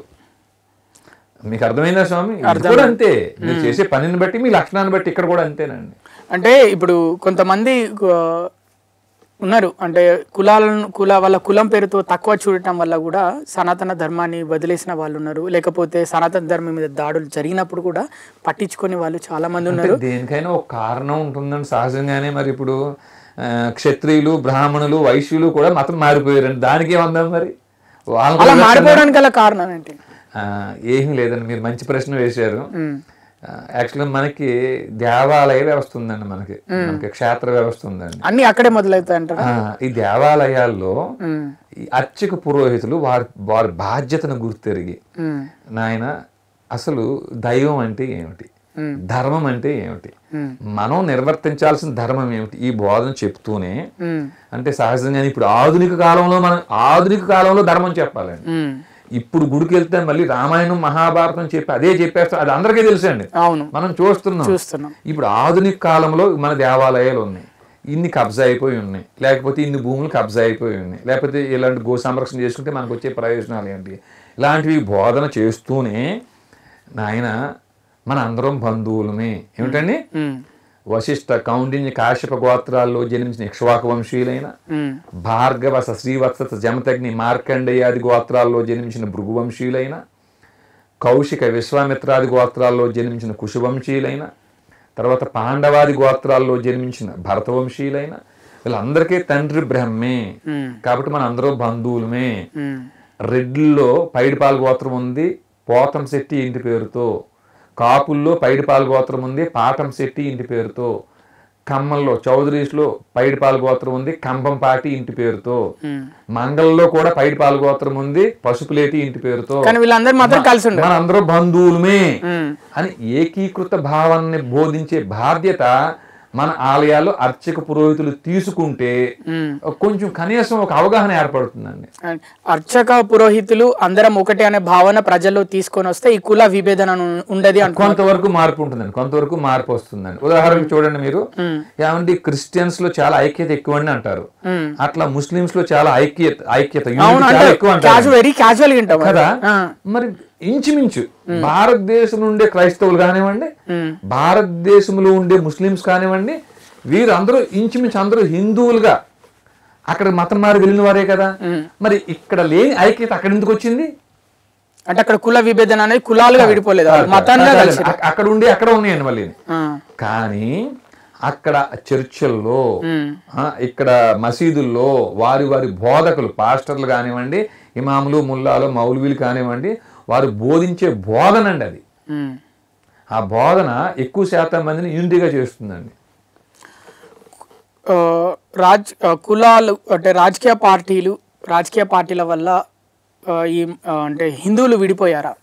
అంటే హిందువులు ఇప్పుడు ఒక పార్టీలో కొంతమంది హిందువులు, ఒక పార్టీలో కొంతమంది హిందువులు, ఒక పార్టీలో కొంతమంది హిందువులు ఇలా ఉండిపోయేసరికి, ఇప్పుడు సనాతన ధర్మం అనే టాపిక్ వచ్చేసరికి దీనికి ఒక పార్టీయే ఎక్కువ సపోర్ట్ చేసేసరికి మిగతా పార్టీలో ఉన్న హిందువులు వాళ్ళు వేరే పార్టీ వాళ్ళు సపోర్ట్ చేసినప్పుడు మనం ఎందుకు పోవడం అని సనాతన ధర్మం మీద ఏదన్నా వ్యతిరేకంగా దాడి జరిగినప్పుడు వీళ్ళందరూ హిందువులు ఏకం కాలేకపోతున్నారా రాజకీయ పార్టీల వల్ల? అంటే ఒకటి మీరు చెప్పిన దాంట్లో వాస్తవం ఏమిటంటే, మిగతా పార్టీలకి అంటే ఇప్పుడు ఎంఐఎం లాంటి పార్టీలకి గంపకొత్తగా ముస్లింస్ అందరూ ఏకీకృతంగా ఉన్నా మనకు అట్లా నిలిపేటువంటి రాజకీయ పార్టీ లేకపోవడం దురదృష్టం అయిపోయింది. అంటే అట్లా ఆ ధర్మాన్ని, ఉదాహరణకి ఇప్పుడు మనం చాలా మంది ఇప్పుడు మనం తెలంగాణ, ఆంధ్రప్రదేశ్ రాష్ట్రాల్లో మనం తీసుకున్నాం అనుకోండి, మనం సహజంగా యాక్చువల్గా బీజేపీ పార్టీ ఉంది కదండి, మొత్తం బీజేపీ హిందువుల పార్టీని ప్రచారం జరిగి వాట్సాప్ లో మొత్తం అనేవి మెసేజ్లు అని. కానీ దురదృష్టం ఏంటంటే బీజేపీ కూడా హిందువులకి ఏం చేయలేదండి. అంటే ఏ విధంగా ఏం చేయలేదని చెప్తున్నారు అంటే, మీకు టీటీడీ వారు ఏం చేశారంటే అండి, కొలిశెట్టి శివకుమార్ గారు టీటీడీ బోర్డు మెంబర్ ఉన్నప్పుడు ఆయన తీర్మానం ప్రవేశపెడితే అప్పటి చైర్మన్ వై సుబ్బారెడ్డి గారు వాళ్ళందరూ కలిసి ఒక 200 మంది మఠాధిపతుల్ని, పీఠాధిపతుల్ని అక్కడ తిరుపతిలో ఏకీకృతం చేసి ఒక రిజల్యూషన్ పంపించారండి. అయ్యా, ఇప్పుడు నెమిలి జాతీయ ప్రాణిగా ఉంది, జింకలు జాతీయ వన్య ప్రాణులుగా ఎలా ఉండి వాటిని చంపితే నేరం అనే కేసులు అవుతున్నాయండి. కానీ గోవును కోసు తినేస్తున్నారు. గోవును కూడా జాతీయ ప్రాణి అని ఒక హోదా మీరు కానీ ఇస్తే, అలాగే ఆర్టికల్ 48 ఉంది, గో సంరక్షణ చేయమని భారత రాజ్యాంగమే చెప్తుంది, గోవుని చంపొద్దని. ఇలాంటి వాటిని మీరు అడ్డు పెట్టుకునే సరే గోవుని జాతీయ ప్రాణిగా ప్రకటించండి, చేయండి అని ఈ 200 మంది మఠాధిపతులు, పీఠాధిపతులు, టీటీడీ అన్నీ కలిపి తీర్మానం చేసి మోడీ గారికి పంపించినాయని. అది చెత్తబొట్టలో ఉందండి. మరి ఇదే నరేంద్ర మోడీ గారు 2014 కంటే ముందు బీప్ ఎక్స్పోర్ట్లో మన భారతదేశం నెంబర్ 2 అన్నాడు కదండి ఆయన. ఇప్పుడు నెంబర్ 1కి వచ్చేసాం కదండి మరి మనం. అంటే అలాగే దేవాలయాలు అన్యాక్రాంతం అయిపోయి ఉన్నాయి. బీజేపీ పాలిత రాష్ట్రాల్లో కూడా దేవాలయాలను తీసుకుంది కదండి బీజేపీ కొన్ని ప్రదేశాల్లో. ఈ మధ్య కాలంలో కూడా దేవాలయాలు విడిపించారా, గోవును రక్షించారా, కొన్ని దేవాలయాల భూముల కేసుల విషయంలో అయినా పరిష్కారం దొరికిందండి? ఇందులో కోసం ఒక పార్టీ లేదు, ఒక పార్టీ రావాలని కోరుకుంటారు మీరు? లేదండి, కొత్తగా అక్కర్లేదు. ఆ బీజేపీ వారు చేస్తే బీజేపీకే మనం సపోర్ట్ చేయాలి. కొత్తగా మళ్ళీ ఎందుకని రావటం? మళ్ళీ మాది హిందువుల పార్టీ అని కానీ మీరు అనుకుంటే ముందు యుద్ధ ప్రాతిపదికన, ఇది నా మాట కూడా కాదండి, ఇగో ఆ కొలిశెట్టి శివకుమార్ గారు కానీ, బాలకృష్ణ గౌడ్ గారు కానీ, ఇలా ఎంతోమంది చాలామంది పోరాడుతున్నారు గోవును జాతీయ ప్రాణిగా ప్రకటించండి అని చెప్పి. వారి కుటుంబంలో మాకు 1 ఎకరం పొలం ఇవ్వండో లేకపోతే ఇల్లు ఇవ్వని అడగట్లేదు కదా వాళ్ళు. ఏమని చెయ్యండి, మీకు వచ్చిన బాధ ఏమిటి? ఆర్టికల్ 48 ఉంది కదా, మీరు చెయ్యండి, గోవును జాతీయ ప్రాణిగా ప్రకటించండి. అలాగే సిబిఐ రిటైర్డ్ డైరెక్టర్ అండి ఆయన, ఎం నాగేశ్వరరావు గారు అని చెప్పేసి, ఆయన 1998 నుంచి మోహన్ భగత్ గారిని అడిగాడండి ఆయన, అయ్యా భారత రాజ్యాంగంలో ఆర్టికల్ 25 నుంచి 30 వరకు అమెండ్మెంట్ చేస్తే తప్ప భారతదేశంలో హిందువులు బ్రతకరు అని. తర్వాత ఆయన వరుస అడిషనల్ డీజీపీగా ఉన్నప్పుడు, తర్వాత సిబిఐ డైరెక్టర్ అయిన తర్వాత భారతదేశంలో భారతీయ జనతా పార్టీ పెద్దలందరినీ, ప్రధానమంత్రి గారితో సహా, ఈ ఆర్ఎస్ఎస్ పెద్దలు మోహన్ భగత్ గారితో సహా అడిగి అడిగి అడిగి అడిగి ఇంక ఇప్పుడు ఆయన వీళ్ళు అలాగే చేయటం లేదని బయట ప్రతి రాష్ట్రం తిరిగి ప్రచారం చేస్తున్నారు. ఎందుకు చేయట్లేదు అనిపిస్తుంది మీకు? ఎందుకు చేయట్లేదు వాళ్ళే చెప్పాలండి. ఎందుకు చేయట్లేదు మనం ఎందుకు అనుకుంటాం? మనం ఒకవేళ ఇలా హిందువులకి ఇది కానీ చేసేస్తే ఇంకా తర్వాత మరి హిందువులు మనకు ఓటేరు వాళ్ళకి అయిపోయింది, హిందువుల కోరికలు అన్ని తీరిపోయినాయి అని అనుకుంటారనే తెలియదు. కానీ నేనైతే మాత్రం ఏ మోడీ గారికి ఏమో వ్యక్తిగతంగా ఏదో ఆయనకు ఒక దురుద్దేశం నేను ఆపాదించలేను. ఎందుకంటే ఇప్పుడు ఆయనకి భార్య, పిల్లలు, కుటుంబం లేని వ్యక్తి అండి ఆయన. మరి భీష్ముడి లాగా ఉండకూడదని కోరుకుంటాను నేను నరేంద్ర మోడీ గారిని. అంతే. హిందువులు గుడికెళ్ళి మొక్కేటప్పుడు ఎలా ఉంటారో, లోపల దేవుడి దగ్గర మనస్ఫూర్తిగా మొక్కుకుంటారో, బయటకు వచ్చి అలానే ఉంటారు అనుకుంటున్నారా? అంటే విద్వేషాలు లేకుండా, అంటే గుళ్ళోకి వెళ్ళి చాలా పవిత్రంగా మొక్కుకొని ప్రార్థనలు చేసి అందరూ బాగుండాలి, ప్రపంచం బాగుండాలి, అంతా బాగుండాలని కోరుకుంటారు దేవుడి దగ్గర. బయటకు వచ్చి అదే ఎలా దేవుడి దగ్గర మొక్కుకున్నారో అదే విధంగా ప్రవర్తిస్తున్నారా హిందువులు? చదువులన్నీ తెలిసి శంకరాంశుడై సదయుడా శుగ సంభవుడు మృక్క కాదని తమ్ముని చే భల్క చేసితివి. ఓ రామచంద్రమూర్తి, చదువులన్నీ తెలిసిన శంకరుడే స్వయంగా హనుమంతుడి రూపంలో నీ దగ్గరకు వచ్చి మొక్కితే నువ్వు మాట్లాడకుండా మీ తమ్ముడితో మాట్లాడిపించేవయ్యా అని ఒక ఆయన శమన వైరుకి ఆయన దెప్పుతున్నాడండి రామచంద్రమూర్తిని. ఊరికే కాసేపు అది పక్కన పెట్టి దాంట్లో సారాంశం మనం తీసుకుంటే, ఏమండి అన్ని చదువులు చదివిన శంకరుడు హనుమంతుడి రూపంలో వస్తే, హనుమంతుడి రూపంలో రావటం నిజమైతే, ఆయనకి మహాభక్తుడు, మహాపండితుడు అని పేరుగాంచిన రావణాసురుడు కదా యుద్ధంలో సహాయం చేయాలి. మరి ఆయన భక్తుడు అంటే అంత రావణాసుడితో పోలిస్తే రాముడిని అంత భక్తుడు ఎవరో చెప్పరండి. అన్ని జపాలు చేసినట్టు, అంత పూజలు చేసినట్టు, అంత తపస్సులు చేసినట్టు రాముడికి ఆ పేరు లేదండి, రావణాసుడికి ఆ పేరు ఉంది. మరి తనకు పరమ భక్తుడైన రావణాసుడికి సహాయం చేయటం మానేసి రాముడి దగ్గరికి ఎందుకు రావడం, సహాయం చేయటం హనుమంతుడు? మరి రావణాసుడు కూడా చాలా పూజలు చేశాడు, జపాలు చేశాడు, తపాలు చేశాడు. ఇప్పుడు మీరు చెప్తున్న హిందువులు గుడిలోకి వెళ్ళి పవిత్రంగా మొక్కి చేసేటువంటి పూజల కంటే కూడా రావణాసుడు పూజలు ఎక్కువే కదా. మీకు ఈ మాట చెప్పడానికి కారణం ఏమిటంటే, అప్పుడు ఆ పరమేశ్వరుడైనా లేకపోతే మీరు ఆ దేవుణ్ణి ఏ పేరుతో, మీరు విష్ణు అన్నా శక్తి అని ఏ పేరుతో పిలిచినా దేవుడు భక్తికి లొంగడండి. దేవుడు లొంగేది సన్మార్గానికి, అంటే ఎదుటి వారికి చేసే సేవకి, సహాయానికి. సేవ కాదండి, సన్మార్గము. అంటే సేవ చేస్తానని చెప్పేసి ఇప్పుడు నేను ఎక్కడో శుభ్రంగా కొట్టుకొచ్చేసి నేను 10 మందికి సేవ చేసేసి మిగతా దగ్గర పెట్టినాను అనుకోండి, దాన్ని సేవ అవుదండి. అది సన్మార్గం అంటే ఏంటి అసలు? రాముడు నడిచిన మార్గమే సన్మార్గం అండి. మనం కొత్తగా ఏమీ తీసుకోవాలి, ఇతరులకు కీడు చేయకుండా అంటే రాముడు చూడండి, ఆయన జీవితాంతం త్యాగం, ఉమ్, ఆ జీవితాంతం దుష్ట శిక్షణ శిష్ట రక్షణ, నేను నా భార్య నా పిల్లలు నా ఆస్తులు అని ఆయన కోరుకోలేదండి. ఆయన ధర్మానికే కట్టుబడి ఉన్నాడండి ఆయన. ఇప్పుడు హిందువులకు సంబంధించి మనకి ఎంతోమంది దేవుళ్ళు ఉన్నారు.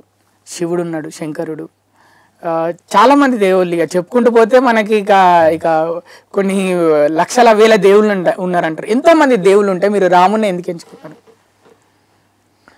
భాగవత రామాయణ గీతాది శృతి శాస్త్ర పురాణపు మర్మములన్ శివాది షణ్మతముల గోడములన్ 30 ముక్కోటి సురాంతరంగముల భావంబుల నెరిగి భావరాగలయాది సౌఖ్యము చేర్చిరాయువున్ గలిగి నిరవధి సుఖాత్ములై త్యాగరాజాప్తులైన వారెందరో మహానుభావులు. శివాది షణ్మతములు గోడమటండి, 30 ముక్కోటి సురాంతరంగముల భావంబుల నెరుగటండి, భాగవత రామాయణ గీతాది శృతిశాస్త్ర పురాణపు మర్మాలటండి. ఇవన్నీ శమన వైరేణుకైన సాక్షాత్తు స్వయంగా హనుమంతుడు అంశతోకైన జన్మించి బోధించిన బోధనలండి ఇవన్నీ.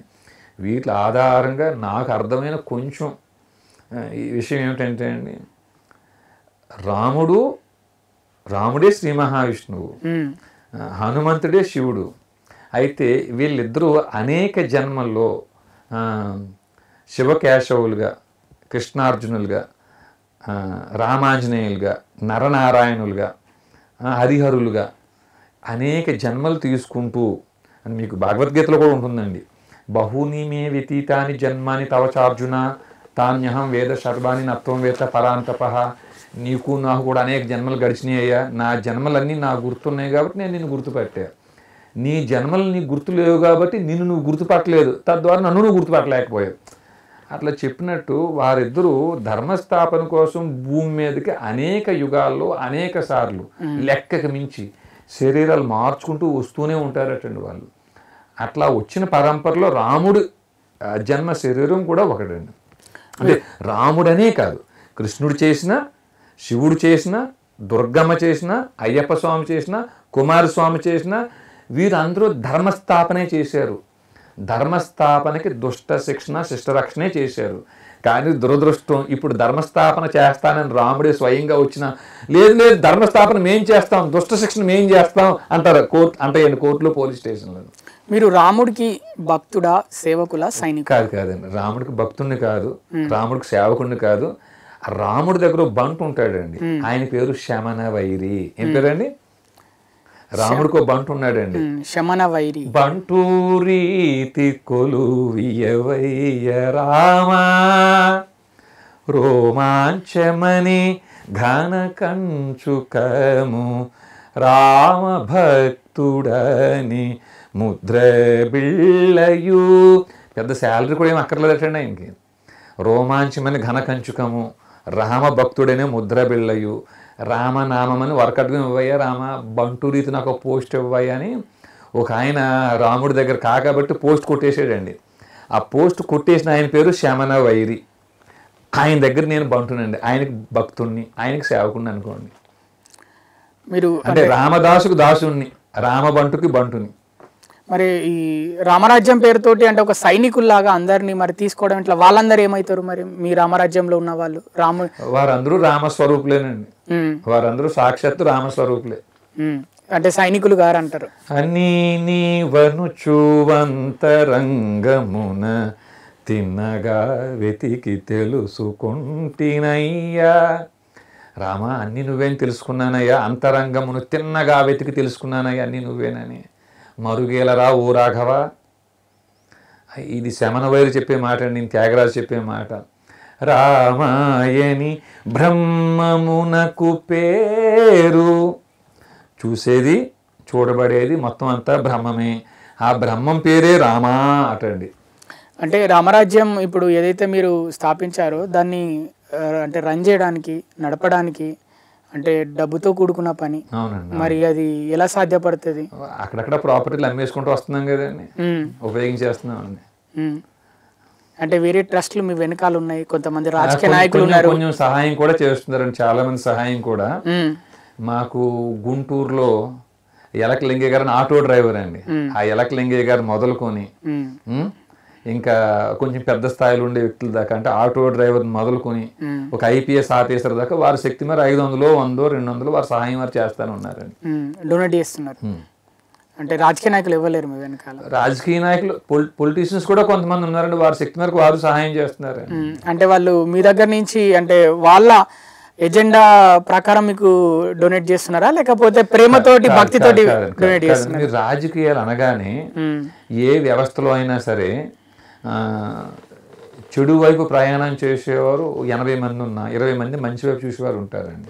అలాంటి వారిలో కొంతమంది ఇది కావాలని కోరుకుంటారండి, దేవుడి కోసం. అంటే ధర్మం ఇది యాక్చువల్గా దేవుడు అని కూడా కాదండి, ధర్మం అండి. ధర్మం కోసం ధర్మ మార్గంలో చేసేటువంటి ఈ ప్రయత్నానికి మనం కూడా సహకరించాలని వారు వారి శక్తి మేరకు ప్రయత్నాలు చేస్తున్నారు. ధర్మానికి దేవుడికి తేడా ఏంటి? అసలు దేవుడు ప్రత్యేకంగా లేడండి, ధర్మమే దేవుడు. దేవుణ్ణి విడదీయొద్దండి. ఇప్పుడు రాముణ్ణి ధర్మాన్ని విడదీస్తే ఎట్లా, దుర్గమ్మని ధర్మాన్ని విడదీస్తే ఎట్లా? మీరు దేవుళ్ళలోనే ధర్మం ఉంటుంది అంటారు. ధర్మాన్ని ఎవరైతే ఆచరించారో, సన్మార్గాన్ని ఎవరు ఆచరిస్తే వాళ్ళే దేవుళ్ళండి. వాళ్ళు ఎవరైనా కావచ్చు, అది మీరు ఆచరిస్తే మీరు కూడా దేవుడేమో. ఇప్పుడు మీరు ఆచరిస్తున్నారా? అంటే నాకు నేను చెప్పుకోకర్లేదండి, అది నేను ఆచరిస్తే కాలం చెప్తుందండి. అది సహజంగా ఏమిటంటే అండి, దుర్యోధనుడు ధర్మరాజు లక్షణాలు చెప్తారని మన పెద్దలు చెప్తారు, నేను మీలాంటి పెద్దలు చెప్పగా విన్నాను. పెద్ద మనసు ఉంది కదా, పెద్ద మనసు ఉంది కదా. సర్వభూతస్థమాత్మానం సర్వభూతాని చాత్మని ఈక్షతే యోగయుక్తాత్మ సర్వత్ర సమదర్శన. అందుకని మీలో ఉండేవాడు నాలో ఉండేవాడు ఒక్కడేనండి. కాబట్టి మనకి మరి డైవర్ట్ అవ్వకుండా చెప్తున్నా. పూర్వకాలంలో దుర్యోధనుడు ధర్మరాజు గురించి పెద్దలు చెప్తుంటారు. ఎలా అంటే, ధర్మరాజుని అడిగారట, నాయన నువ్వు తిరిగి వచ్చావు కదా, సంచారం చేసి వచ్చావు కదా, నీ అభిప్రాయం చెప్పని ధర్మరాజుని అడిగితే ఆయన చెప్పిన సమాధానం, దుర్యోధనుడు అడిగితే ఆయన ఒక సమాధానం ఈయన ఒక సమాధానం చెప్పారటండి.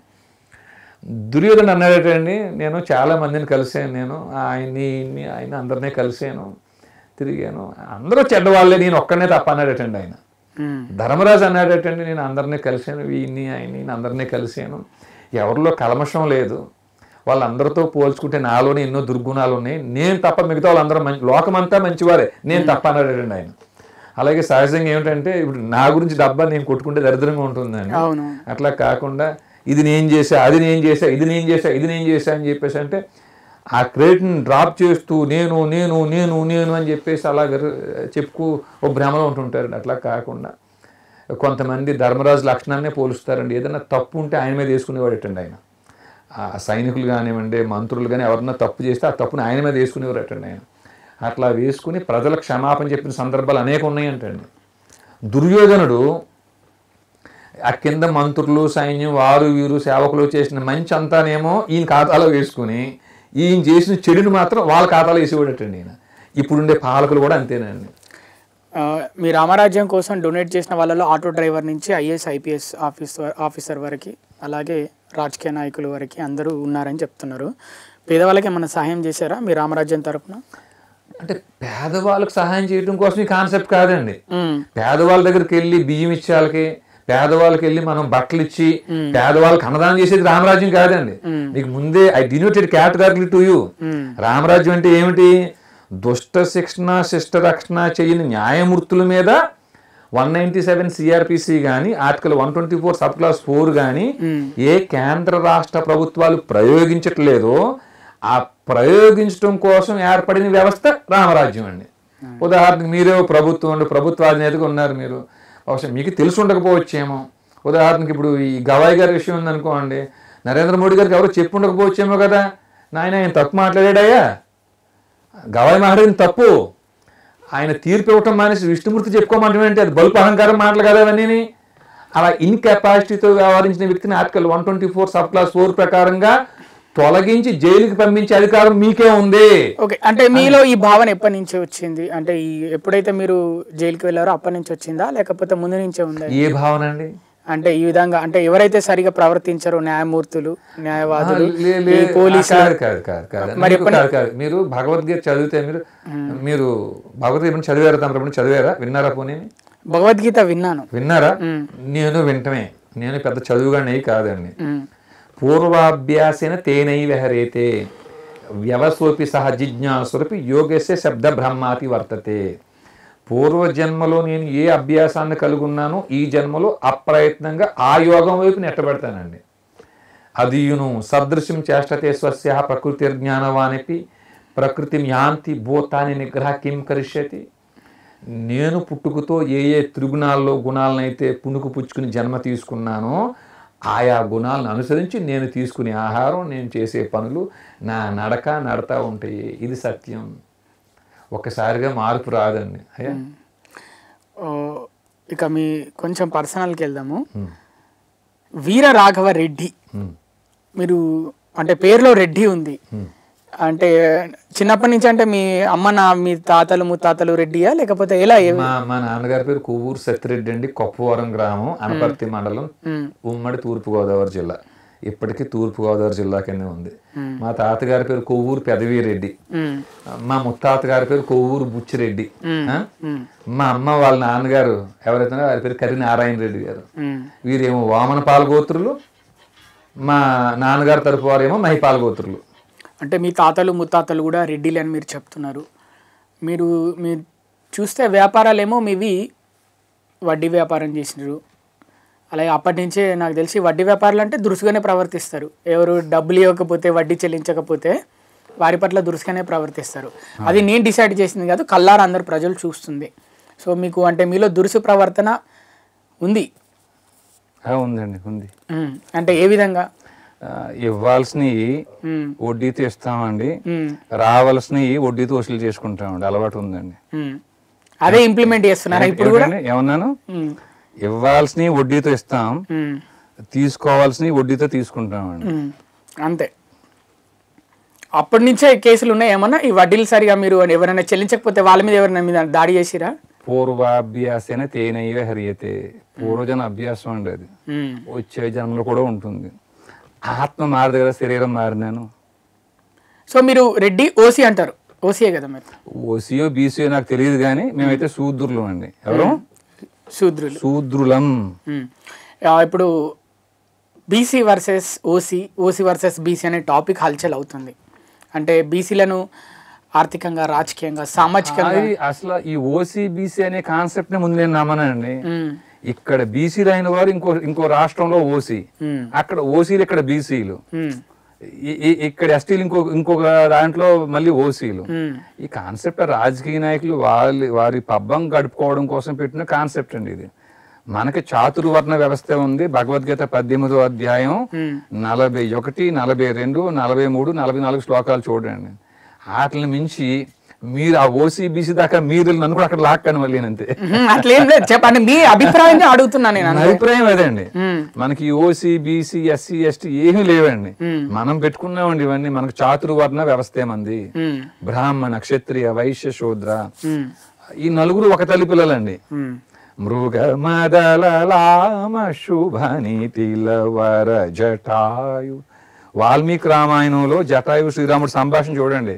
చతుర్వర్ణాల వారు ఒక తల్లి పిల్లలు అని చెప్తుందండి, జటాయు చెప్తున్నారు. అది నిజం చేస్తూ ఈ కాశ్యప గోత్రంలో చతుర్వర్ణాలు ఉన్నాయండి, వశిష్ఠ గోత్రంలో చతుర్వర్ణాలు ఉన్నాయి, కౌండిన్య గోత్రంలో చతుర్వర్ణాలు ఉన్నాయండి, ఆఖరికి కౌశిక, విశ్వామిత్రాది గోత్రాల్లో కూడా చతుర్వర్ణాలు ఉన్నాయండి. మన వర్ణ వ్యవస్థ అండి. రాజకీయ నాయకులు వారి పబ్బం గడుపుకోవడం కోసం వారు ఏర్పాటు చేసుకున్న కవచం అంతే అండి అది. సో మీరు ఓసీలకు సపోర్ట్ చేయరు, బీసీలకు సపోర్ట్ చేయరు?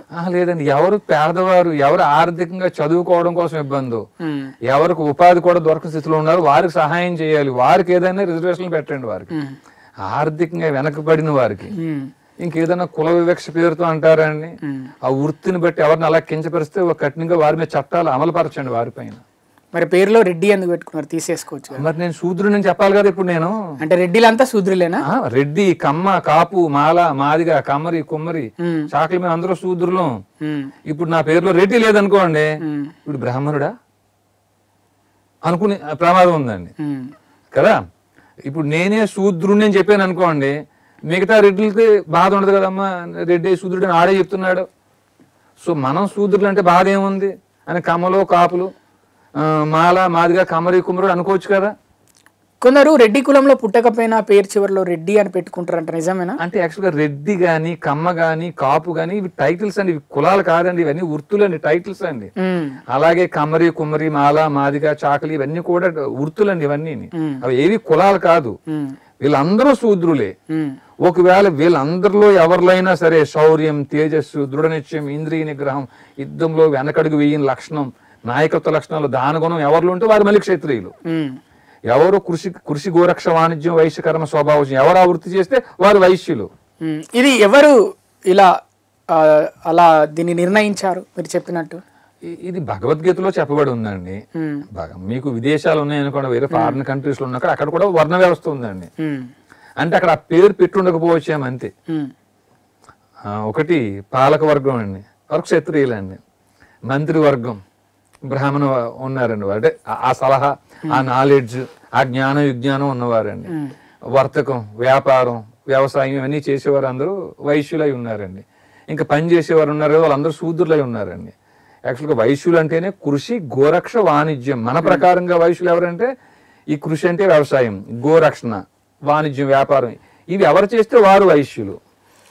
మీకు అంటే మీరు కులము అలాంటి తేడా మీకు ఏం లేదంటున్నారు, మీరు అందరూ ఒకటే సమానత్వం అంటున్నారు. మీరు అందరితో కూర్చొని భోజనాలు చేయడానికి, అందరితో కూర్చొని పూజలు చేయడానికి అన్ని అంటే ఎలాంటి భావము అలాంటి మీలో లేదని చెప్తున్నారు, అంతేగా? అంటే నాలో కాదండి, ఎవరిలోనూ ఉండకూడదని కోరుకుందామండి. అట్లా ఒకవేళ అజ్ఞానంతో ఎవరిని అలా ఉన్నా వివరించి చెప్పే ప్రయత్నం చేద్దామండి. ఓకే, అది కూడా బోధిస్తాను మీరు. బోధించాలండి, బోధించాలి. ఇప్పుడు నేను అనేక సార్లు నేనే చెప్పుకున్నానండి, నా పేరు వీర రాఘవరెడ్డి, గోత్రం మహిపాల, వర్ణం శూద్ర, ప్రవర కాశ్యప, వంశం ఇక్ష్వాకు అని నేనే చెప్పుకున్నానండి. మీరు ఎందుకో అంటే అర్చకులు ఏ విధంగా అయితే వాళ్ళది ఉచ్చారణ ఉంటుందో మీది కూడా అదే విధంగా ఉంది. అంటే ఇక్కడ ఎవరైనా అంటే మిమ్మల్ని చూస్తే కూడా అవి అంటే మీ మొహం చూసినప్పుడు మీ మాటలు, ఇప్పుడు మీరు పలికే మాటలు ఇవన్నీ చూస్తే మీరు గతంలో అర్చకుల్లాగా ఎక్కడైనా ప్రాక్టీస్ చేశారా, లేకపోతే ఎందుకు అంత పర్ఫెక్ట్ గా? లేదండి, లేదండి. చిన్నప్పటి నుంచి ఏంటంటే భాగవత రామాయణ గీతలు విని పెరిగామండి. మా నాన్న చిన్నప్పుడు మాకు బాగా గుర్తుండే, ఊహ తెలిసిన సమయం అండి, 6-7 సంవత్సరాలు ఉంటాయేమో. శనివారాలు వ్రతం చేస్తాం కదా, 3 నామాలు దిద్ది నాకు మా తమ్ముడు ఆయన పెట్టుకుని అందరూ పెట్టుకున్న నామాలు పెట్టారు నాన్న.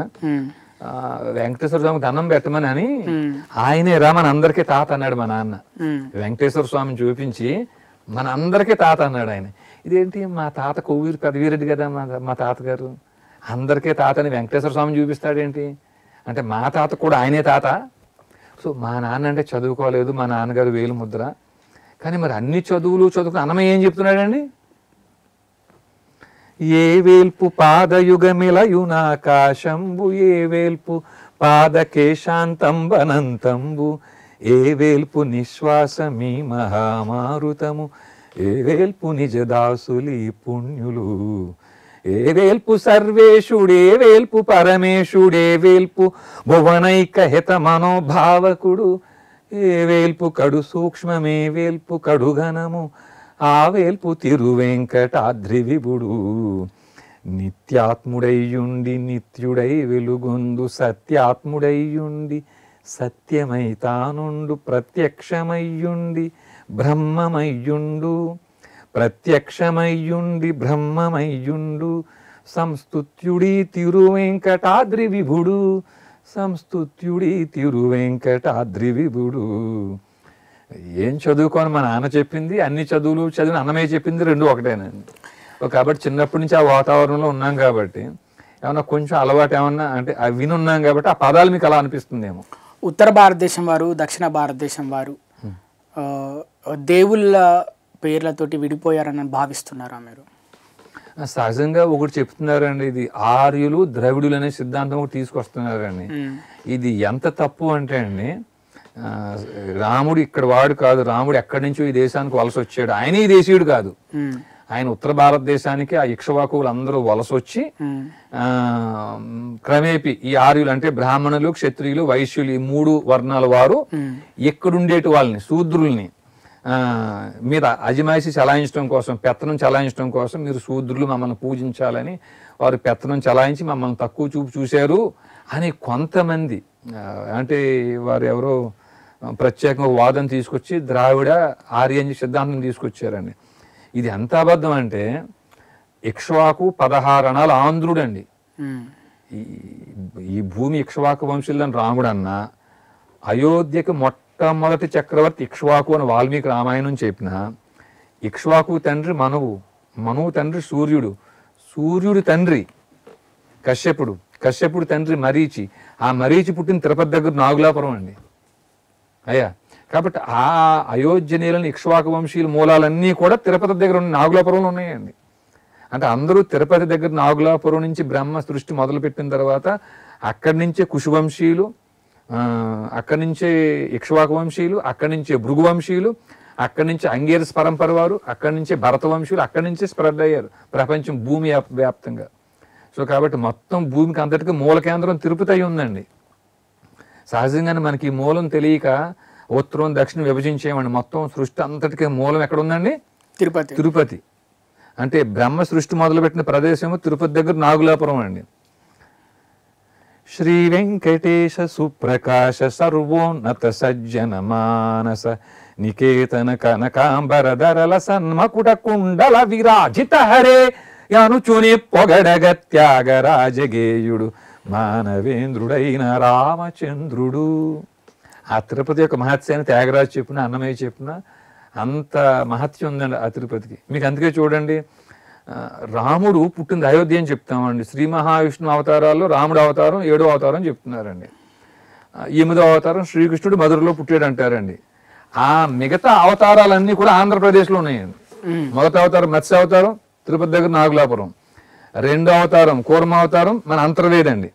అంతర్వేది, థాయిలాండ్, శ్రీకూర్మం ట్రయాంగిల్ 3 కలిపి చూడాలి మీరు. అదొక పెద్ద ప్రాజెక్ట్, క్షీరసాగర మదనం. తర్వాత 3వ అవతారం వరాహ అవతారం. తిరుపతి అసలు పేరు తిరుపతి కాదండి, ఆది వరాహ క్షేత్రం అని పేరు తిరుపతికి. 4వ అవతారం నృసింహావతారం, అహోబిల క్షేత్రమే ఇప్పటికీ సాక్ష్యంగా ఉంది ప్రహ్లాద బడితో సహా. 5వ అవతారం వామన అవతారం అండి. దానికి సాక్ష్యంగా వామనపాల గోత్రులు ఉన్నారు. ఆ వామన క్షేత్రాన్ని మహాబిలం అంటారండి. మహాబిల క్షేత్రం, అహోబిలమే మహాబిలం. 6వ అవతారం మీకు అందరికీ తెలిసిందిగా పరశురాముడు అని చెప్పేసి, ఆ ఒరిస్సా ఆంధ్ర బార్డర్లో మహేంద్రగిరి అండి. సో కాబట్టి మరి 9వ అవతారం మళ్ళీ వెంకటేశ్వర స్వామి, అది కూడా తిరుపతి మళ్ళీ. సో కాబట్టి మనం విడదీస్తే విడిగా కనిపిస్తున్నాయండి. ఒకసారి సృష్టికి మూలం చూస్తే తిరుపతి నుంచే మొత్తం అన్ని మొదలైనని తెలుస్తుందండి. అది ఎవరు ఎక్కువగా సనాతన ధర్మం దేవుడు అంటే ఎక్కువ పూజలు చేస్తారు, దేవుడు అంటే ఎక్కువ భక్తి ప్రేమ శ్రద్ధలు ఉంటాయి, ఉత్తర భారతదేశం వరకు దక్షిణ భారతదేశం వరకు? అంటే అంత విడిగా మనం చూడక్కర్లేదండి. సహజంగా ఏమిటంటే ఎక్కువ భక్తి ప్రపత్తులు అంటే మీకు ఇందాక మనం చెప్పుకున్నాం కదండి, భక్తి వేరే సన్మార్గం వేరే.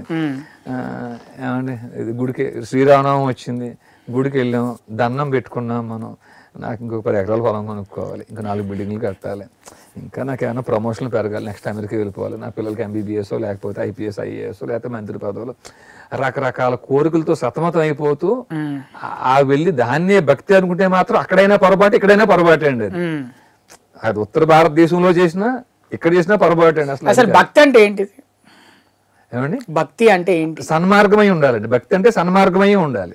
కానీ దురదృష్టం భక్తి అనగానే ఓ బొట్టు పెట్టుకోవటం, గుడికి వెళ్ళటం, అన్నం పెట్టుకో రావటం, వీలైతే 4 సార్లు నోట్లో జపం చేసుకుని దాన్నే భక్తి అంటారండి. కాదండి, భక్తి అంటే సన్మార్గమయ్యే ఉండాలండి. వేషధరణ వల్ల కూడా ఎక్కువ భక్తి ఉన్నట్టు అని రుజువు అవుతుందా?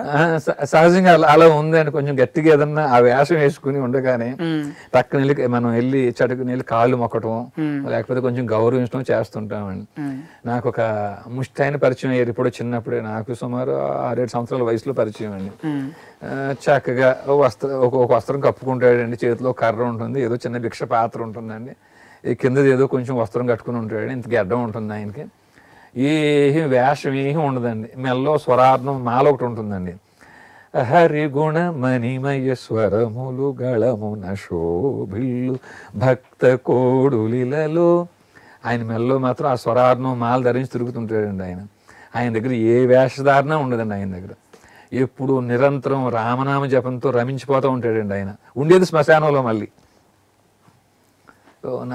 అట్లా ఇంచుమించు ఆయనతో సమానమైనటువంటి సన్మార్గ పరుణ్ణి, భక్తుని నేను చూడలేదని, భూమి మీద చూడలేదు నేను. ఇది ఎలా నమ్ముతారు మీరు? అంటే భక్తి అనేది అంటే వేషధరణ పద్ధతిగా నీట్గా ఉండడము, పూజలు చేయడము, శ్లోకాలు చదవడము, అవన్నీ చదివితేనే నిజమైన భక్తి అని రుజువు అవుతుందా? కాదండి, ఇవన్నీ మన ఆచారం, మన సంప్రదాయం అండి. అది ఉదయం సంధ్యావందనం చేసిన, సాయంత్రం మనం సూర్య నమస్కారాలు చేసుకున్నా మనం, అది మన ఆరోగ్యాన్ని కాపాడుకోవటంలో ఒక భాగంగా అంతర్లీనంగా ఏర్పాటు చేయబడ్డ సంప్రదాయం అండి. ఉదాహరణకి ఇప్పుడు మీరు రాముని శ్లోకాలు చదివారు, అయ్యప్పని చదివారు, లేకపోతే శక్తి శ్లోకాలు, అంటే వారు ధర్మస్థాపన కోసం భూమి మీదకి వచ్చి దుష్ట శిక్షణ శిష్ట రక్షణార్థం ఎలాంటి కష్టాలు అనుభవించారు, ఎలాంటి త్యాగాలు చేశారు అనేది మనకి ఆ మంత్రం ద్వారా జ్ఞప్తికి వచ్చి, ఇప్పుడు మనకుండే ఆధునిక సమాజంలో మనకుండే ఇవన్నీ ఎంత, మన శరీరం ఎంత, మనం ఎంత అనే సత్యాన్ని తెలుసుకోవడం కోసం ఏర్పాటు చేయబడిన సాధనాలని నేను భావించున్నాను, అంతేనండి. అంతకుమించి దాని మీద విశ్లేషణ చేసే అంత జ్ఞానం కూడా నాకు లేదేమో మరి. ఇక ఈ ఇంటర్వ్యూకి చివరి ప్రశ్న, హిందువులందరూ దేవుళ్ళ పేరుతోటి విడిపోయారా? అంటే ఈ మధ్య ఒకటి ఉత్తర భారతదేశం, దక్షిణ భారతదేశం, తూర్పు, పడమర, అంటే మా రాష్ట్రానికి ఈ దేవుడు గొప్ప, మా రాష్ట్రానికి ఆ దేవుడు గొప్ప, మా రాష్ట్రానికి ఈ దేవుడు గొప్ప అనేది ఒకటి బాగా జరుగుతుంది, అది తెలియకుండానే. అంటే విడిపోయారా హిందువులు? దేవుళ్ళ పేరుతోటి కూడా విడిపోయారా? ఉండొచ్చు. ఎందుకంటే కొన్ని సందర్భాల్లో మనం చూసామండి, మాది శైవ మతం అని, మాది వైష్ణవ మతం అని, కొన్ని ఆలయాల్లో పూజారులు కానివ్వండి, అర్చకులు కానివ్వండి, కొన్ని వివాదాలకు అవి మనం వాళ్ళ దగ్గర వాళ్ళనే పెట్టుకుంటారు. కేంద్ర బిందువుగా కొన్ని సందర్భాల్లో వార్తలు అవి చూస్తున్నాం కదా స్వామి. కొంతవరకు మీరు చెప్పింది వాస్తవమై ఉంది. కానీ సత్యం ఏమిటంటే, ఇప్పుడు మనకి శివాది షణ్మతాలని శంకరాచార్యులే ఈ 6 మతాలని ఏర్పాటు చేశారని అంటారండి పెద్దలు చెప్పగా నేను విన్నా. 6 మతాల కంటే ముందు కొన్ని లక్షల మతాలు ఉండేటండి ఆయన భూమి మీదకి వచ్చే సమయానికి.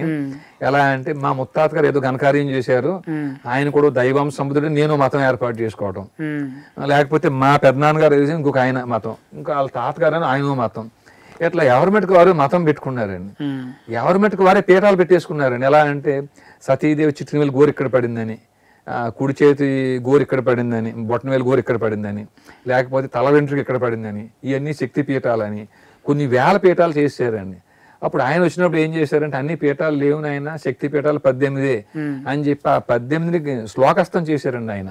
లంకాయాం శాంకరి అని మొదలుపెట్టి ఆ 18 శక్తి పీఠాలని శ్లోకస్థం చేసి మరి మనకు అందించారు.